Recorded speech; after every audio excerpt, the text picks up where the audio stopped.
কক্সবাজারে বিমান ঘাঁটিতে হামলা চালিয়েছে দুর্বৃত্তরা। আন্তঃবাহিনী জনসংযোগ পরিদপ্তর আইএসপিআর সংবাদ বিজ্ঞপ্তিতে এ তথ্য জানিয়ে বলছে, স্থানীয় প্রশাসন ও বাংলাদেশ বিমান বাহিনীর সদস্যরা পরিস্থিতি সামাল দেওয়ার চেষ্টা করছেন। আইএসপিআর আরও জানায়, কক্সবাজারে অবস্থিত বিমান ঘাঁটি সংলগ্ন সমিতিপাড়ার কিছু দুর্বৃত্ত অতর্কিত হামলা চালিয়েছে। বিয়াম স্কুলের পাশে বিমান বাহিনীর চেকপোস্টে একজন স্থানীয় লোকের মোটরসাইকেলের কাগজপত্র না থাকায় জিজ্ঞাসাবাদের জন্য ঘাঁটির ভেতরে নিয়ে যাওয়া হয়। এ সময় সমিতিপাড়ার আনুমানিক ২০০-র বেশি স্থানীয় মানুষ বিমান বাহিনীর ঘাঁটির দিকে এলে বিমান বাহিনীর সদস্যরা বাধা দেয়। আইএসপিআর বলছে, কুচক্রী মহলের ইন্ধনে দুর্বৃত্তরা বিমান বাহিনীর সদস্যদের ওপর ইটপাটকেল ছোড়ে। এ সময় দুর্বৃত্তদের ছোড়া ইটপাটকেলের আঘাতে কয়েকজন আহত হন, যার মধ্যে বিমান বাহিনীর ৪ জন সদস্য রয়েছেন।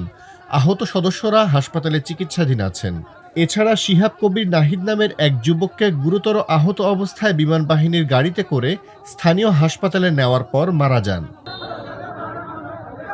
আইএসপিআর বলছে, রাষ্ট্রীয় গুরুত্বপূর্ণ স্থাপনা রক্ষার্থে বিমান বাহিনীর সদস্যরা বাহিনীর রুলস অফ এঙ্গেজমেন্ট অনুযায়ী ফাঁকা গুলি ছোড়ে। স্থানীয় জনসাধারণের ওপর কোনো প্রকার তাজা গুলি ছোড়া হয়নি। বাংলাদেশ বিমান বাহিনী দেশের আকাশসীমা রক্ষার পাশাপাশি দেশের সার্বিক পরিস্থিতি মোকাবেলায় দেশের আপামর জনসাধারণের সঙ্গে কাজ করে যাচ্ছে এবং ভবিষ্যতেও বিমান বাহিনী দেশের মানুষের কল্যাণে সর্বদা সচেষ্ট থাকবে। এদিকে সংঘর্ষে একজন নিহত ও ৫ জন চিকিৎসাধীন থাকার তথ্যটি নিশ্চিত করেছেন কক্সবাজার জেলা সদর হাসপাতালের পুলিশ বক্সের ইনচার্জ সাইফুল ইসলাম। কক্সবাজারের জেলা প্রশাসক মোহাম্মদ সালাউদ্দিন ঘটনার সত্যতা নিশ্চিত করে জানান, এর সূত্রপাত কিভাবে তা দুপক্ষের সঙ্গে আলোচনা করে জানানো হবে।